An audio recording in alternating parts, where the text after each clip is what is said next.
Peace and blessings, people. Peace and blessings. Assalamu alaikum. Shalom. What's good with it? Shalom. To the brews out there doing what it do on the Sabbath. This is your boy, Azakar, bringing you that heat like I always do, continuously. So please, make sure you like, share, and subscribe. Like, share, and subscribe. Hit that notification bell. You be left in that loop every time your boy drop it. Like it's hot, baby. Drop it like it's hot, baby. Make sure you like, share, and subscribe. You be left in that loop. You should be if YouTube don't be setting no pics. You know, be holding the brother down. Don't want to throw his videos out there and whatnot. You know what I'm saying? I mean, it is what it is. I just love the game of just being on YouTube. You know what I'm saying? Taking the constructive criticism.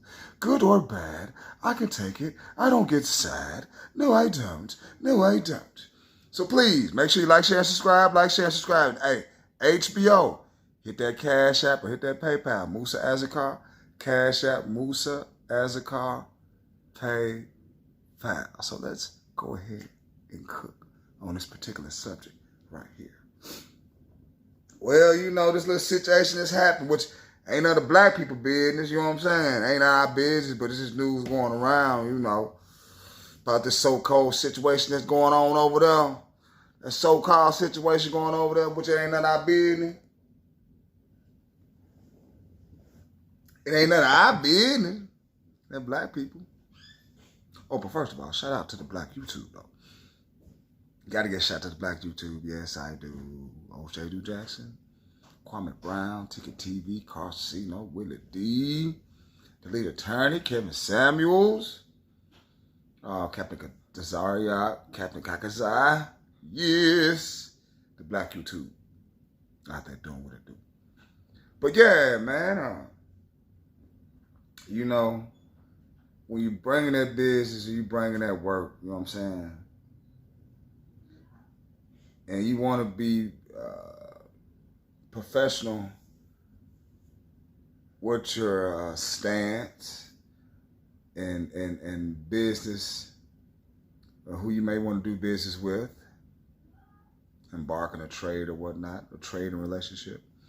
And ever since this situation that's going on overseas, that's none of black people business, a couple of companies have pulled out that place. You feel me? They said, you know what? We're just not going to do any business while all this old hateful stuff is going on and self-hate, same people killing the same people. It's just, I just don't understand it. It's just like so-called brothers going to the hood, they going to kill each other, but y'all sweep it under the rug and be like, y'all can handle y'all own little problems. But guess what, though? It is what it is on that, man. But when you got shit happening and it's hitting the fan, and you got a money-making scheme, well, not a money-making scheme, but a money-making product in that area, and you don't want to affect that product, it's going to get up and run. It is going to get up and be like, you know what? I can't do business around no chaos. Fuck this. Fuck this. But the end of era Russia, the end of an era in Russia, as sanctions bite and Western companies take flight. And McDonald's is one of them. So sit back, I got some audio so we can sit back and listen. Two major global brands are suspending operations in Russia. Starbucks has announced it will suspend all business activity in the country. McDonald's is temporarily shutting its restaurants. It has nearly 850, and that follows a move by Unilever to stop imports and exports. McDonald's chief executive says our values mean we cannot ignore the needless human suffering unfolding in Ukraine. McDonald's is more than just an example. It's totemic in a sense, a unique place in the recent history for Russia. It was 1990, Gorbachev, Perestroika, Glasnost, and McDonald's opened its first branch, and people stood in the cold for hours to get a Big Mac and fries. The idea of consumer service was a novelty, and people were used to direct Soviet-style hospitality. The arrival of American capitalism showed or suggested change was on its way. As I say, capitalism, market economy, perestroika. 2 years later, of course, the Soviet Union ceased to exist as a country. Nina's with me. Nina, McDonald's decided to pull out. Even I remember those pictures, Richard. Yeah, 1990, 30,000 people queuing for a hamburger in the cold in Moscow's Red Square, I think it was. it's amazing to think that we've got to a stage where now McDonald's is ceasing operations in Russia so many years afterwards. Also because it has big operations in Russia. It relies upon Russia for about 9% of its revenues and 3% of its operating profits. So this is a really big deal. Also, as the old adage used to go, two countries that had a McDonald's could not be at war with each other. Well, sadly, that is obviously not the case over the last 13 days.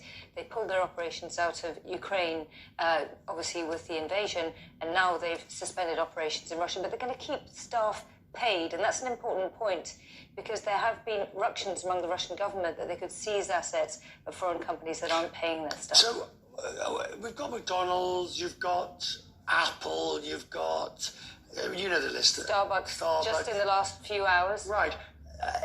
There's an element of sanctions. They're worried about breaking sanctions. And that's an official sort of, that's the General Counsel, that's the CFO, but there's this moral question of should we be there? Should we continue to be there? Yeah, that's right. And how are they balancing that, corporations? Well, some of them are deciding to front-run the problem by removing their operations or suspending them. Now, obviously, the hint has been given very heavily by the Russian government that it would be good if they carried on paying their staff, otherwise their business might get nationalized. So 200 of them have gradually sort of come out. The big names at first were people like H&M and IKEA, but a lot have followed suit. There are some who've decided to stay, like, for instance, Uniqlo has said, well, we're going to continue operations in Russia because people need clothes. It's significant that Unilever has also pulled out in terms of exports and imports as well, because that's a huge company. It's a huge consumer goods company that people will notice on the supermarket shelves. This is exactly what Western sanctions drafters were kind of hoping that. Right, but what is the time scale on this? In terms of how much of an effect it'll have on the Russian economy. We're talking about it. Absolutely, that is the $1 trillion question at this point. You can notice that the ruble obviously has plunged about 30%. I've had conversations with various people at the intersection of business, Western firms operating in Russia, and over the last week or so, the first thing that they've said is, I don't even know whether I'm going to be able to get my money out of the country, what it'll be worth, how Western franchise owners are going to be able to pay staff as well. These are the things we're seeing playing out. Lord. Boy, that sounds like a ripple effect on it. That sounds like a ripple effect, people. And, you know, what can you do about it? Just wake up and just roll with the punches, huh?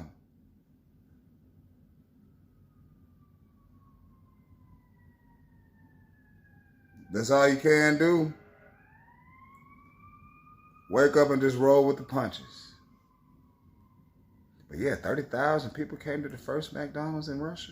30,000 to get a hamburger in the cold.